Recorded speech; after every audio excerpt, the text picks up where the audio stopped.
예전에 예능 프로그램 중에서 남자의 자격이라는 프로그램이 있었습니다. 지금은 없는 것으로 알고 있는데요.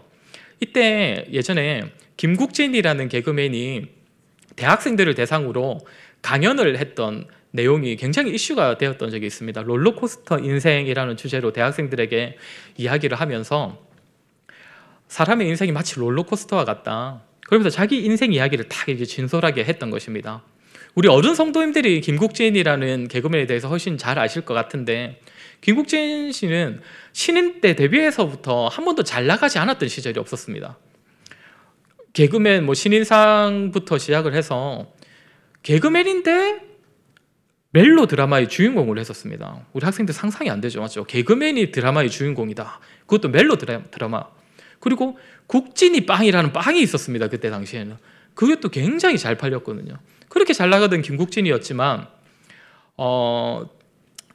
개그 생활보다는 자기가 이제 그때 골프에 관심을 가지게 되고 또 사업을 하다가 실패하게 되고 가정적으로는 이혼을 하게 되면서 자기 인생이 거의 바닥을 경험하게 되었다라고 했습니다. 그런데 이제 다시금 방송으로 복귀하면서 서서히 인지도를 다시 찾아가고 있는 걸 보면서 그 이야기를 하면서 마치 내 인생이 롤러코스터와 같더라. 한때는 잘 나갔지만 한때는 또 바닥으로 떨어진 적도 있었고, 그런데 이젠 다시금 점점 상승을 하고 있다. 사실 대부분의 사람들이 자기 인생을 돌아보면서 롤러코스터와 같다는 생각을 하지 않겠습니까? 우리가 정말 복에 겨웠던 그런 순간들도 있었지만 또 때로는 돌아보면 너무나 험난했던 그런 세월들, 특히 연세 있으신 분들은 정말 가난과 배고픔 때문에 어려웠던 시기들 다들 보내셨지 않습니까?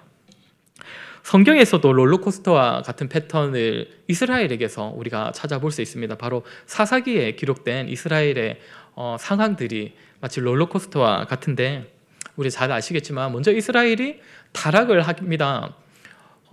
이스라엘이 하는 타락이라는 것은 주로 이방인들이, 그러니까 주변 나라들이 섬기는 신을 따라 섬기거나 이방인들처럼 살아가려고 하는, 흔한 말로 이방화 되어가는 것이 타락입니다. 그렇게 되면 하나님께서 이들을 징계를 하십니다. 이스라엘의 입장에서는 가장 바닥을 경험하는 것이지요. 그런데 재밌는 것은 하나님께서 이스라엘이 그렇게 따라가고 싶었던 이방 민족들을 오히려 징계의 도구로 사용하셔가지고 이스라엘을 끝까지 괴롭게 만들도록 하십니다. 그러면 이제 이스라엘이 나중에 정신 차리면 하나님께로 다시 돌아서서 회개를 합니다. 그러면 하나님께서는 사사를 세우셔서 이스라엘을 다시금 회복시켜 주십니다. 이렇게 오르락 내리락 하는 이 내용이 사사기에 계속 반복이 되고 있습니다. 마치 롤러코스터와 같지요. 그런데 김국진 씨가 말하는 롤러코스터와 같은 인생, 그런 인생과 사사기에서 찾아볼 수 있는 이 롤러코스터 패턴은 차이가 있습니다. 김국진 씨를 비롯하여 이 세상 사람들의 대부분이 이제 롤러코스터와 같다 인생이 이야기할 때는 때가 되면 내가 잘 나가는 날이 올 것이다. 내가 지금은 좀 잘 안 되고 있더라도 내가 언젠가는 잘 되는 날이 올 거야.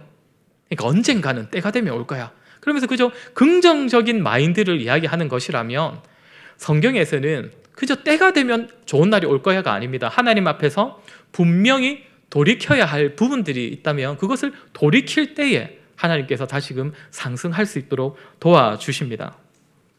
어려움을 겪는 것은 당시 이스라엘의 상황이나 오늘날 우리 교회의 상황이나 참 비슷하지 않을까라는 생각을 해보았습니다. 오늘날 한국 교회가 참 많은 욕을 먹고 있습니다. 사회적으로 참 많은 욕을 먹습니다. 언론에서 뭔가 안 좋은 일로 주목받는 한 사람이 딱 등장을 하면 그와 동시에 소문나는 것이 저 사람이 어느 교회를 다니는 장로라더라, 집사라더라, 이런 소문이 같이 나기도 합니다. 예전에 한국 교회는 분명 이 세상에서, 이 한국에서 없어서는 안 될 필수적인 존재였는데, 한국에 수많은 선한 영향을 끼치는 존재였는데, 지금은 어느 때보다 교회를 겨냥한 비난의 목소리가 커졌습니다. 그런데 어려움을 겪는 것은 교회만의 이야기가 아닙니다. 공동체만의 이야기가 아니라 우리 개인에게도 동일합니다. 사사시대 때 주변의 이방민족들이 늘 이스라엘을 유혹하고 넘어뜨려서 하나님을 떠나게 만들고 하나님으로부터 징계를 받게 만들었던 것처럼, 오늘날 성도를 유혹하고 넘어뜨려서 하나님으로부터 멀어지게 하는 이 세상의 유혹이 너무나 거대하고 교묘하다는 것입니다. 이런 점에서 우리 특히 젊은 세대들, 우리 학생들이 참 주의를 기울여야 합니다. 왜냐하면 우리 어른 성도님들의 생활 패턴은 사실상 거의 이제는 자리가 잡아져 있는 상황 아니겠습니까? 그래서 현재 처한 상황 가운데서 겪게 되는 어려움들 이미 다 겪어보셨고, 그 가운데서 또 펼쳐지는 신앙적인 어려움들도 나름대로 다 믿음으로 이겨내신 분들이 이 자리에 앉아 계신 우리 어른 성도님들 아니겠습니까? 그런데 우리 학생들은 어떨까요? 당장 대학만 가면 새로운 환경을 경험하게 될 것입니다. 직장 가면 또 새로운 환경을 경험하게 됩니다. 결혼하면 정말 색다른 환경을 경험하게 됩니다. 맞죠? 그러면 그때마다 어려움들이 신앙적으로도 새로운 어려움들이 다가옵니다. 맞죠? 새로운 어려움들. 그러니까 이 학생들이 늘 새로운 자리로 갈 때마다 새로운 신앙적인 유혹거리들, 어려움들을 겪게 된다는 것입니다. 저는 오늘 그 어두운 사사시대와 같은 시대에 한 줄기 빛과 같은 존재로 쓰임받았던 기드온이 이제 부르심을 받는 장면의 말씀을 가지고 마치 오늘날도 교회적으로나 성도 개인적으로 내리막길로만 가는 듯한 이 어두운 이 시대에 정말 이 자리에 모인 우리 SFC 학생들만이 아니라 우리 모두가 한 줄기 빛으로 쓰임받기를 소망하는 마음으로 우리 말씀을 살폈으면 좋겠습니다. 먼저 생각할 것은 기드온이 과연 어떤 상황 가운데에서 부름을 받았냐는 것입니다. 좀 전에 말씀드린 것처럼 사사시대에 그냥 여느 때의 이스라엘의 모습과 거의 동일합니다. 우리 본문 바로 앞에 있는 10절을 우리 같이 한번 읽어보았으면 좋겠습니다. 10절입니다. 시작. 내가 또 너희에게 이르기를 나는 너희의 하나님 여호와이니 너희가 거주하는 아모리 사람의 땅의 신들을 두려워하지 말라 하였으나 너희가 내 목소리를 듣지 아니하였느니라 하셨다 하니라. 하나님께서 이방인들의 신을 두려워하지도 말고 섬기지도 말라고 했는데 그들이 그렇게 하지 않았다고 합니다. 징계받을 만한 타락을 한 것이지요. 그렇다면 우리가 여기서 한번 생각해 봤으면 하는 것은 왜 이스라엘이 계속적으로 하나님을 떠났냐는 것입니다. 자신들이 가나안 땅에 들어온 이스라엘 백성들이 직접 경험하지는 못했다 하더라도 조상들에게 전해들은 우리 여호와 하나님은 굉장하신 분 아니었겠습니까? 애굽에 10가지 재앙을 내리시고 또 홍해가 갈라지는 그 기적을 이루셔서 출애굽하게 하시고 가나안 땅에 또 들어올 때는 어떻게 하셨습니까? 거기서도 요단강이 마르게 하시고 또 여리고성은 그냥 뺑뺑이 돌았을 뿐인데도 무너져서 점령하게 하신 그 하나님이 조상들로부터 전해들은 하나님인데 왜 이스라엘은 계속 이 하나님을 잊고 이방신들을 따라가려고 했던 것일까요?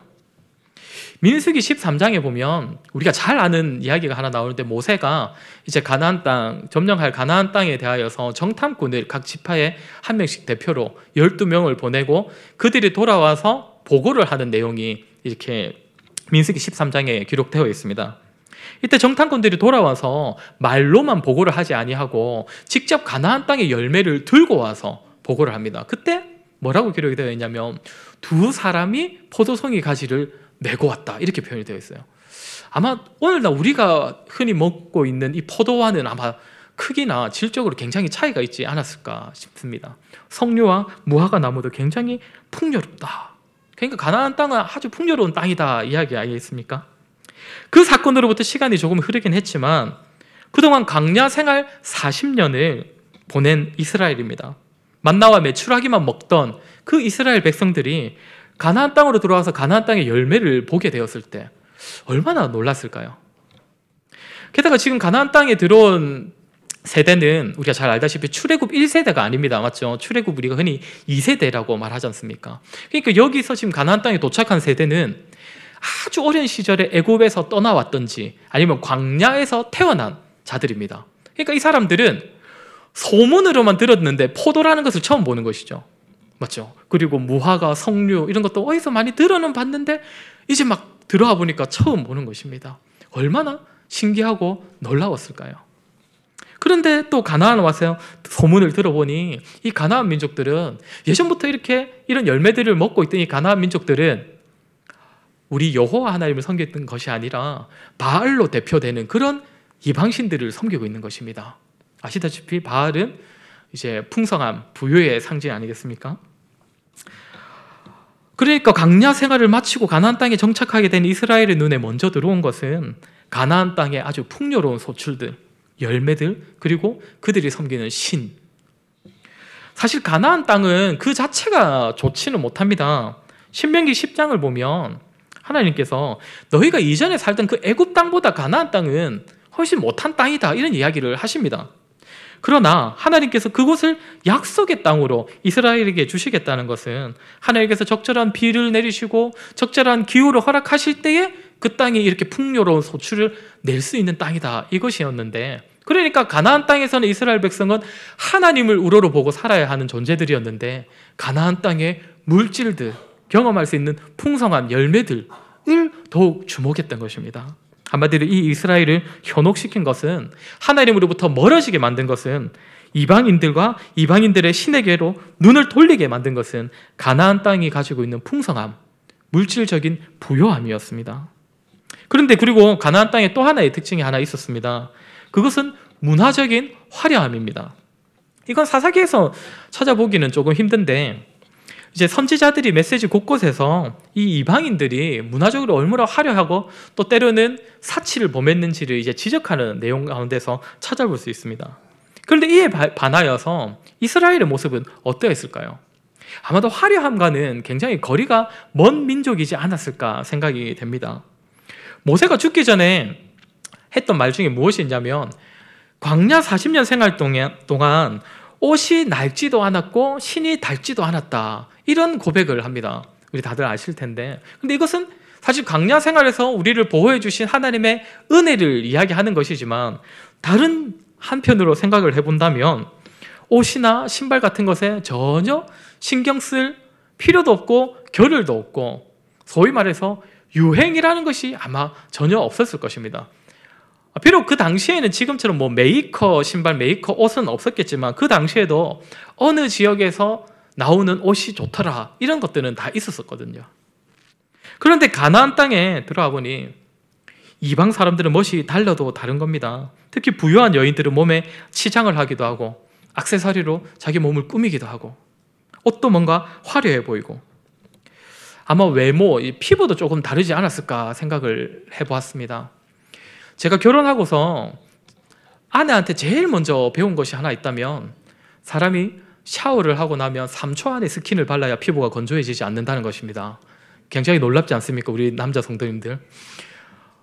그래서 제가 샤워하고 나오면 아내가 제 눈앞에서 항상 스킨을 뿌려주더라고요, 제가 안 바르니까. 물론 그런 행동이 1년도 채 가지 않았는데, 굉장히 이 건조한 광야에서 살던 이스라엘과 마찬가지로 건조하긴 하지만 그래도 정착 생활을 하면서 나름대로 물을 얻으면서 살았던 그 가나안 민족과 아마 피부도 좀 달랐을 것 같습니다. 제사를 드리는 모습도 굉장히 달랐을 겁니다. 이건 무슨 말이냐면, 이스라엘이 드리는 제사 대충 생각해 보십시오. 일단 동물을 죽여야 합니다. 피를 다 쏟아내기도 하고 내장도 끄집어 넣어서 태워야 될 때도 있습니다. 얼마나 이 제사가 역겹고 냄새나고 징그러웠겠습니까? 그런데 이방인들이 자기 신을 섬길 때 보이는 제사의 모습은 또 다른 것입니다. 오늘날의 많은 학자들이 이방 땅에서 그러니까 고대 근동에서 축제로 남아있는 그 축제들의 기원을 올라가 보면 이방 신들에게 섬기던 제사가 기원이라고 합니다. 쉽게 말해서 제사를 드렸던, 옛날엔 제사 드릴 때 했던 그 행위들이 나름대로 재밌기도 하고 화려하기도 하니까 시간이 지나면서 이제 축제로 변해버린 것입니다. 결국 이스라엘이 이방화되었던 이방인들을 따라가려고 했던 또 하나의 이유는 무엇이냐면 화려함입니다. 문화적인 화려함. 정리하자면 아까 말씀드린 것처럼 물질적인 부요함과 또 하나 문화적인 화려함, 이것이 이 세상적인 요소들이 이스라엘 민족의 눈을 현혹시켰던 것입니다. 그리하여 자신들이 섬겨야 하는 하나님 여호와를 잊어버리고 이방 민족을 따라 우상을 섬기게 만들었던 것입니다. 그런데 시작할 때도 말씀드린 것처럼 사사시대의 모습은 오늘날과도 참 비슷합니다. 부요함과 화려함의 문제는 지금도 동일합니다. 성도와 교회를 위협하는 가장 큰 요소입니다. 돈이 곧 권력이고 돈이 법이고 돈이 진리가 되어버린 요즘 아니겠습니까? 많이 가져야 한다, 그것이 잘 사는 것이다, 반드시 좋은 대학, 좋은 집, 좋은 차, 가치를 판단하는 모든 기준이 돈이 되어버린 시대입니다. 제 아내와 최근에 어떤 얘기를 하다가 아내와 친한 20대 후반에 여자 선생님이 했던 이야기를 저한테 들려주었는데, 그 선생님이 공기업에 다니는 남자친구가 생겼다를 이제 부모님한테 이야기를 드렸습니다. 요즘 대학생들이 가장 가고 싶어하는 직장이 공기업이거든요. 그러니까 나름 잘 만난 거 아니겠습니까? 여자가 교사이긴 하지만. 그랬더니 그 여자 선생님의 부모님이 그랬다고 합니다. 너의 신랑 될 사람을 데려오려거든 의사를 데려오든지 아니면 평생 혼자 살아라. 불신 집안이긴 한데 어쨌든 굉장히 물질적인 부분에 있어서 밝히는 것 아니겠습니까? 이 시대는 가난한 사람은 가난한 대로, 부자는 부자대로 물질의 부유함을 쫓아 살아갑니다. 저 역시 사역자이지만 돈 때문에 참 힘들어하는 저를 자주 보게 됩니다. 화려함에 대해서는 또 어떨까요? 오늘날에도 이 화려함이 얼마나 우리의 눈을 현혹시키는지 모릅니다. 얼짱이니 몸짱이니 외모를 지칭하는 이 유행어들이 왜 계속해서 생겨나는 것일까요?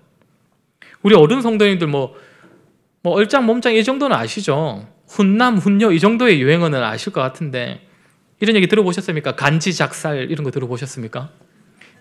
폐완얼 세젤예 이 다 이 청소년들이 사용하는, 사실 지금은 좀 유행 지났죠, 맞죠? 이 단어들도 이게 다 외모를 그리고 몸매를 지칭하는 말들입니다.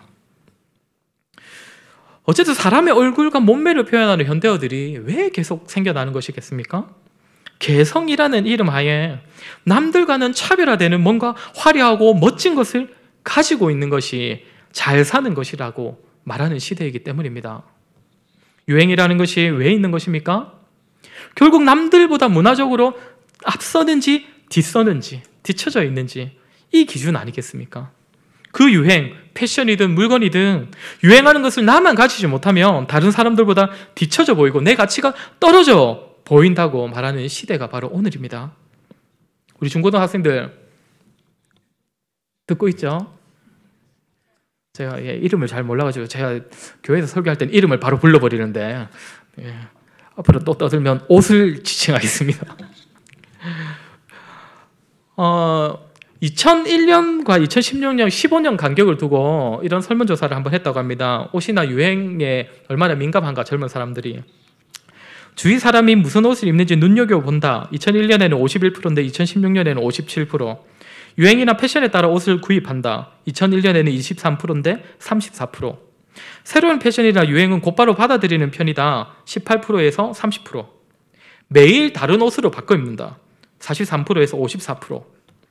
옷이나 구두 등에 뚜렷한 나만의 개성이 존재한다. 32%에서 42%. 나 자신을 꾸미는데 돈을 들이는 것은 아깝지 않다. 26%에서 44%. 생각보다 높지 않아 보이는 수치이긴 하지만 사실 문구에 한계가 있기 때문에 이 수치가 생각보다 안 높은데, 유행이나 패션에 관심이 있습니까?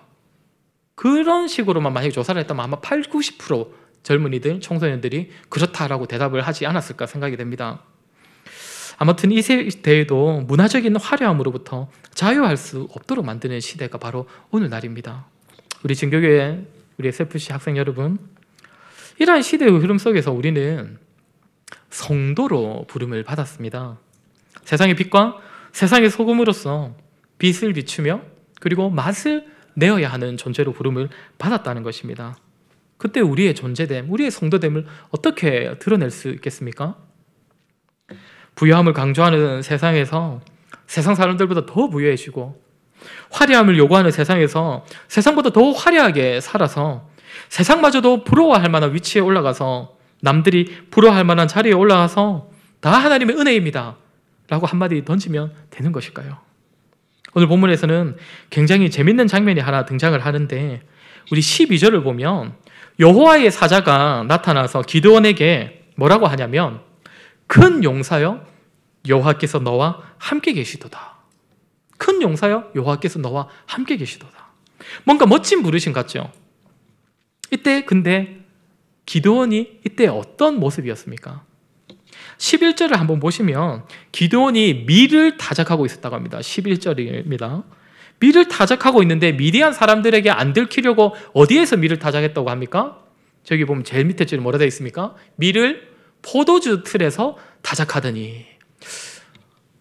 타작이라는 것을 이제 우리나라 옛날 말로 마당질이라고 했다고 합니다. 무슨 말이냐면 마당처럼 넓고 평평한 곳에 다 이렇게 펼쳐놓고 막 이렇게 곡식을 때리기도 하고 막 던지기도 하면서 해야 되는 것이 타작이라는 것이죠. 그런데 지금 기도는 어디서 타작을 하고 있다는 것입니까? 포도주 틀 안에서. 그럼 어떤 모습이었겠습니까? 거의 아마 손으로 이렇게 비비고 있지 않았을까 생각이 됩니다. 무슨 말이냐면 이 당시에 미디안이라는 나라가 시도 때도 없이 이스라엘을 쳐들어와서 곡식을 빼앗아가던 시대니까 마당질처럼 이제 넓은 곳에서 펼쳐놓고 곡식을 타작하다 보면 막 멀리서 봐도 막 먼지가 날리고 껍질이 날리고 하면 미디안 사람들이 와서 또 빼앗아가 버릴 것이기 때문에 지금 기도는 어디에 숨어서 하고 있다는 것입니까? 포도주 틀 안에서 혹시나 껍질이 날릴까, 혹시나 먼지가 날려서 미디안 사람들에게 들킬까 싶어가지고 숨어서 하고 있는 것입니다. 사실 상상해 보십시오. 굉장히 우스운 사가 아닙니까? 이런 기드온에게 나타난 여호와의 사자는 뭐라고 하냐면 큰 용사여 라고 한다는 것입니다. 아니 기드온이 남들은 다 포도주 틀 안에서 숨어가지고 타작을 할 때에도 기드온만큼은 막 다 펼쳐놓고 보란듯이 막 이렇게 타작을 하고, 남들은 다 숨어가지고 미디안 사람들에게 안 들키고 싶어서 안달할 때도 자기는 막 사람들 모아가지고 우리 한번 미디안하고 한번 싸워보자, 덤벼보자, 이렇게 할 때 여호와의 사자가 나타나서 큰 용사여라고 했다면 아 용사답네 라는 생각을 했을 것 같은데, 그게 아니라 포도주 틀에서 숨어서 타작하고 있는 기드온에게 나타나셔가지고는 큰 용사여 여호와께서 너와 함께 계시도다 라고 한다는 것입니다. 어떤 의미겠습니까? 하나님의 부르심은 우리의 생각과는 다르다는 것입니다. 사람의 생각으로 뭔가 준비되어 있는 사람, 뭔가 갖춰진 사람, 정말 하나님께서 쓰실 만한 사람이다, 전부 준비된 사람이다 라는 그런 생각이 드는 사람이 반드시 하나님께서 찾으시는 사람은 아닐 수도 있다는 것입니다. 더구나 부요함과 화려함을 강조하는 그 시대에 부요함과 화려함과는 전혀 거리가 먼 기드온을 큰 용사로 부르신다는 것은 하나님께서 쓰시고자 하는 사람, 하나님께 보시기에 준비된 큰 용사의 조건은 세상이 말하는, 그리고 세상이 요구하는 조건과는 다르다는 것입니다. 오늘날 이 시대, 이 세상은 부요함이 없으면 불행하다고 말을 합니다. 화려함이 없으면 뒤처졌다고 말을 합니다.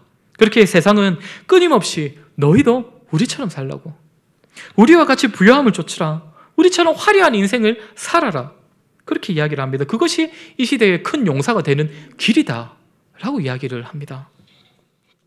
때로는 교회 안에서도 성도들 간에도 이런 세상에 미혹되어서 마치 부요함과 화려함이 괜찮은 성도, 괜찮은 교회를 판가름하는 기준처럼 여겨지기도 합니다.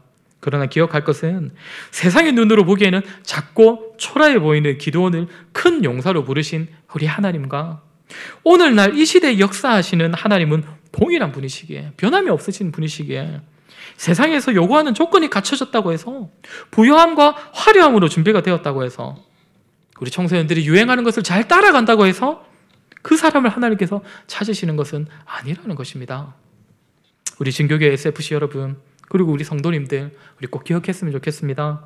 이 세상 사람들이 절대로 포기하지 못하는 그런 가치들, 돈, 권력, 개성, 유행, 이런 것들은 하나님께서 성도들에게 찾으시는 조건이 아니라 때로는 하나님으로부터 멀어지게 만드는 조건이라는 것입니다. 거기로부터 우리가 자유할 수 있는 데까지 자라기 위하여서 발버둥 쳐야 합니다. 그러면 결국 부름받는 성도는 그 시대 가운데 어떤 모습이어야 하느냐? 우리 13절을, 우리 조금 길지만 13절을 우리 한번 같이 읽어보도록 하겠습니다. 13절입니다. 시작. 기드온이 그에게 대답하되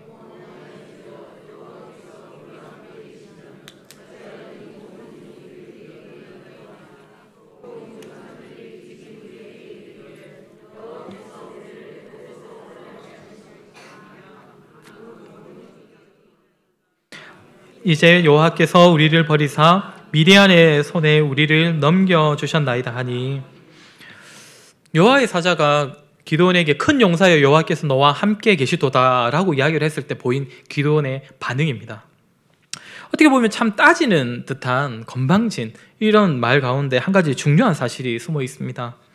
하나님의 사자에게 따지는 듯한 행동만, 그 태도만 생각을 한다면 참 믿음 없어 보이는 모습이지만, 어떻게 말하면 사실 지금 기드온은 따질 만한 것들을 따지고 있습니다.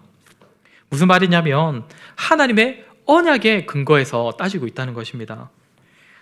하나님의 약속을 기억하면서 여호와께서 우리를 애굽에서 올라오게 하신 것이 아니냐 한 그 모든 이적이 어디 있나이까. 그러니까 출애굽을 떠올리면서 이야기를 하고 있는 것입니다. 창세기의 내용이 이스라엘의 기원에 관한 내용이라고 한다면 출애굽기는 이스라엘의 정체성에 관한 이야기다라고 할 수 있습니다. 출애굽이라는 사건을 통하여서 구원하신 그 이스라엘 백성들을 자기 백성으로 삼으시고, 그리고 이 세상에 대하여서는 제사장 나라로 삼으셔서 앞으로 하나님께서 구속 사역을 펼쳐가실 때 이 이스라엘 통하여서 일하시겠다, 이런 하나님의 어마어마한 그런 계획과 약속 가운데 세워진 나라가 바로 이스라엘입니다. 그것을 기드온은 기억한다는 것이죠. 그랬던 이스라엘인데 지금 보면 이스라엘 모습이 어떻습니까? 미디안 족속에게 얻어맞고 빼앗기고 맨날 치이고 이 모양 이 꼴이 되었는데도 하나님께서 너희와 함께 하신다고 하니까 기드온 입장에서는 기가 막힌 것입니다. 능력의 하나님이 지금 우리와 함께 계시면 우리의 이 현실은 무엇이란 말입니까? 지금 기드온의 눈에 들어오는 현실은 무엇입니까? 하나님의 언약과는 전혀 상관이 없는 듯한 현실. 하나님의 백성이라면, 진정 제사장 나라라면 이스라엘은 뭔가 남달라야 할 것 같은데, 아니 적어도 다른 나라에게 당하고만 있는 상태는 아니어야 하는데 이 하나님, 우리 이제 버리신 것 아닙니까? 그런 마음이었다는 것입니다. 그런데 이것은 엄밀히 말해가지고 하나님 안 계시는 분 아닙니까? 우리를 도와주지도 않는, 하나님 안 계신 분 아닙니까? 이런 불신이 아닙니다. 하나님께서 함께 계시지만 마치 하나님께서 함께 계시지 않는 것만 같은 이 현실을 가지고 안타까워하고 있고 애통한 마음으로 다시고 있는 것입니다. 하나님의 약속의 말씀과는 너무 다른 현실, 그리고 하나님의 약속과는 너무나 거리가 먼 나 자신을 바라보며 안타까워하는 마음으로 따지는 기드온의 외침이라는 것입니다. 예레미야 2장 8절을 보면 하나님께서 이스라엘 제사장들의 죄를 한번 지적하시는 내용이 나오는데 뭐라고 하시냐면, 제사장들은 여호와께서 어디 계시냐 말하지 아니하였다. 이것이 이스라엘의 죄라고 합니다. 하나님께서 만약에 이스라엘의 불신앙을 지적하려 했다면 하나님께서 여호와께서 어디 계시냐라는 말을 한 것이 잘못으로 지적을 받아야 하는데, 여호와께서 어디 계시냐라는 말을 하지 않았다는 것을 죄로 지적하신다는 겁니다. 무슨 말이냐면, 예레미야 선지자는 유다 왕국 말기에 활동하던 선지자입니다. 그러니까 유다가 이제 멸망해 가기 직전에 활동했다는 것입니다. 그러면 자신의 눈에 보이는 이스라엘의 상황은, 유다의 상황은 어떠했겠습니까? 망하기 직전이죠. 그러니까 하나님의 그 언약의 말씀과는 또 너무나 거리가 먼 그런 현실이었을 것입니다. 그런데 제사장들은 그런 상황 가운데서도 하나님을 찾지 않았다는 것입니다. 여호와께서 어디 계시냐? 여호와께서 우리와 함께 계신다면 우리나라가 이렇게 망하지 않아야 할 텐데, 우리나라가 저 바벨론으로부터 지금 멸망당할 만한 이런 상황이 있지 않아야 할 텐데 여호와께서 어디 계시냐라는 말을 전혀 안 했다는 것입니다. 심지어 제사장들도. 그것을 하나님께서 지금 지적하시는 것입니다.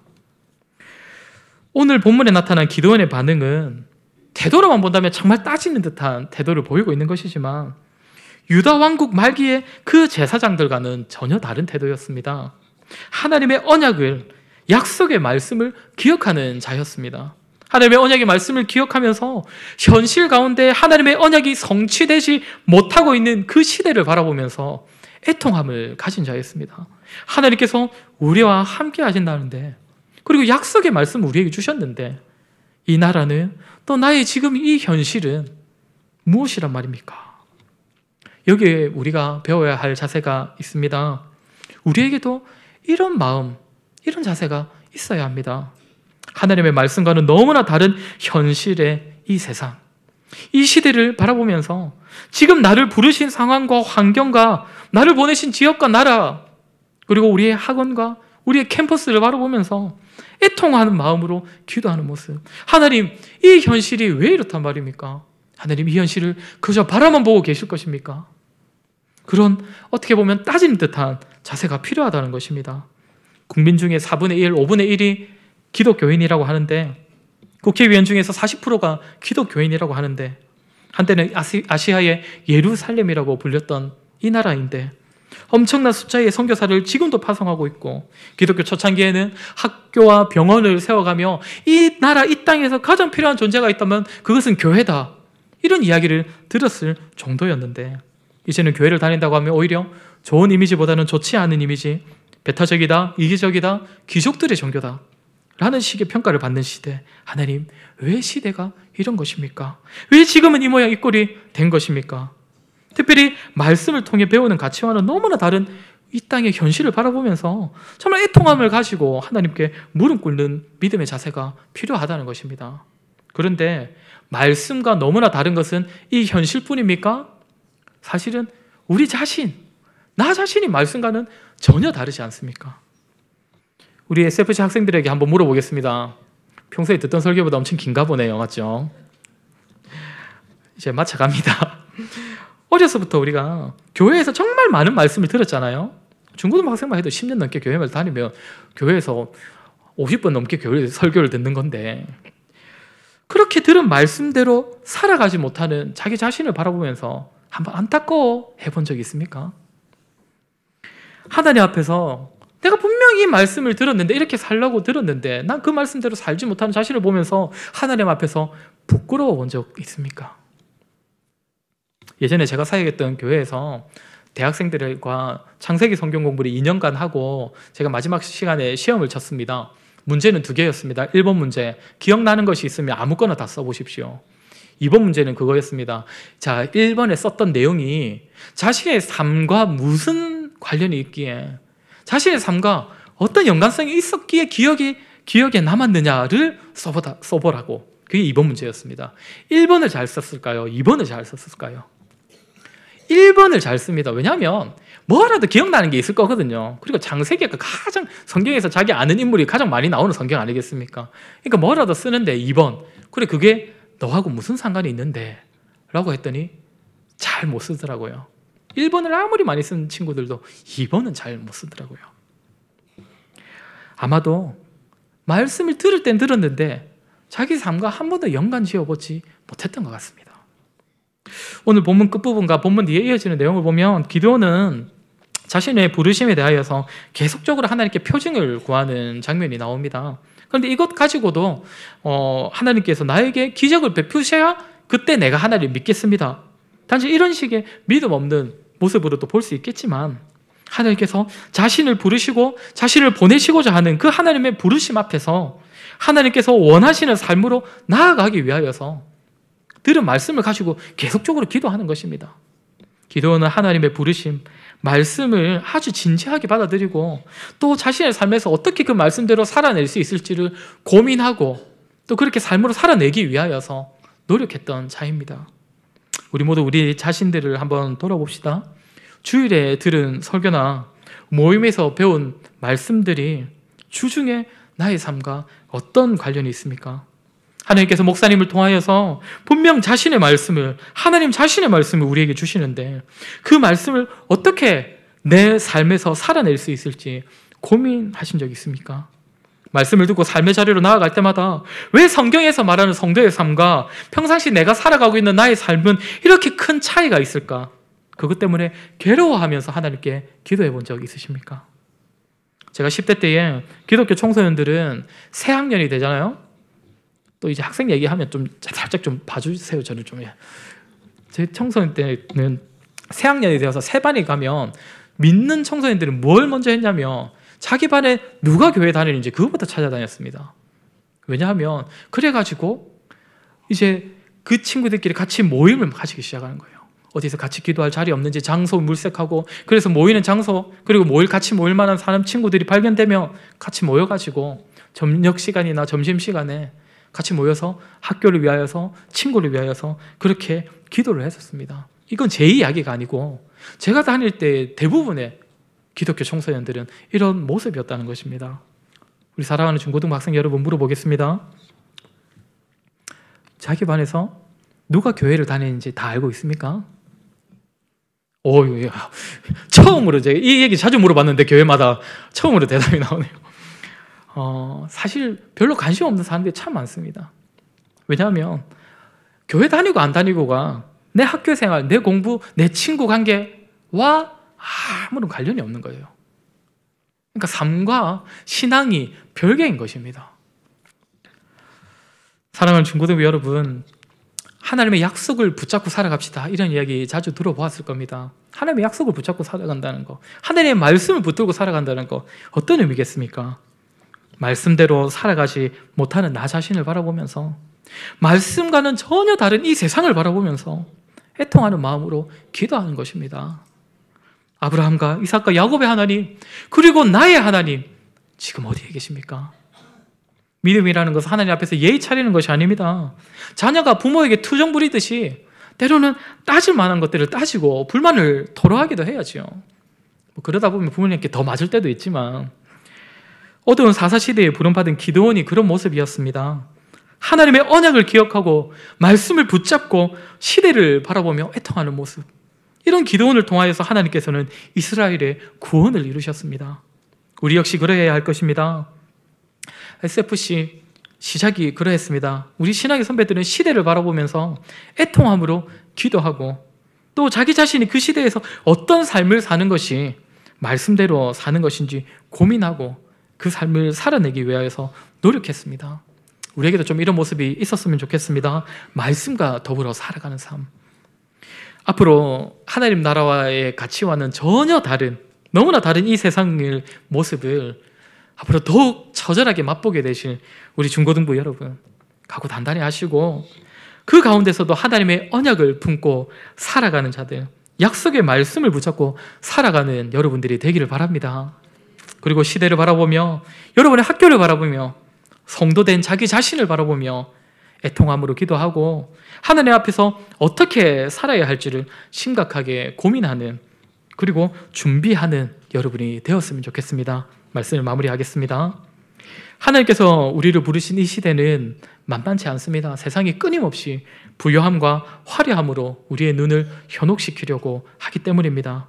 우리는 이러한 시대를 거슬러서 성경적인 기준과 하나님 나라의 가치로서 바른 판단력, 분별력을 가진 성도가 되어야 합니다. 그렇게 우리는 하나님의 언약의 말씀을 기억하며 붙잡아야 합니다. 주일 예배를 통하여서 우리에게 선포된 하나님의 말씀을 들을 때에 지난주와 같은 하나님의 말씀이다라고 여길 것이 아니라 우리에게 주시는 새로운 하나님의 언약의 말씀이라는 것을 기억하고 늘 새롭게 되새기고 말씀을 마음에 새겨서 말씀과는 다른 세상, 무엇보다 자기 자신을 바라보면서 애통하는 마음으로 하나님을 찾고 하나님의 긍휼을 구하는 모습을 가져야 합니다. 우리 끝으로 우리 성도님들 5년쯤 전에 기독교 청소년들을 대상으로 이런 설문을 한번 조사를 한 적이 있다고 합니다. 청소년들에게 했던 질문입니다. 인생을 바꿀 만한 설교를 들어본 적이 있습니까? 몇 프로나 그런 적이 있다고 대답을 했을까요? 인생을 바꿀 만한 설교. 80% 이상이 경험을 했다고 합니다. 생각보다 굉장히 많은 숫자죠. 이 친구들에게 다시 물었습니다. 그러면 그 설교를, 그렇게 인생을 바꿀 만한 설교를 어디서 들어봤습니까? 라고 했더니 이들이 중에 80% 이상이 자기 교회 담임 목사님 또는 담당 교육자에게 들었다는 것입니다. 제가 이 말씀을 드리는 이유는 단지 우리 아이들의 이 신앙이 그럼 담임 목사님 또는 담당 교육자에게 달려있는 것 아닙니까? 이게 아니라 교회에 달려있다는 것을 말씀드리고 싶은 겁니다. 우리 아이들 평소에 교회는 잘 나오지도 않는데 어떻게 수련회 한번 억지로 끌고 가가지고 얻어 걸리면 걔가 변하겠지, 그것이 아니라 꾸준히 이 아이들이 교회를 통하여서 변화될 수 있도록 우리 성도님들이 함께 이 아이들에게 힘을 모아 주셔야 한다는 것입니다. 이 자리에 모인 우리 모두가 유혹 많은 이 세상 앞에서도 하나님의 말씀을 붙잡고 살아가는 자들이 되기를 바라고, 그리고 우리를 통하여서 우리 진교교회, 중고등부만이 아니라 진교교회가, 나아가 한국교회가 이 시대가 새로워지는 은혜가 있기를 주의 이름으로 간절히 소망합니다. 기도하겠습니다.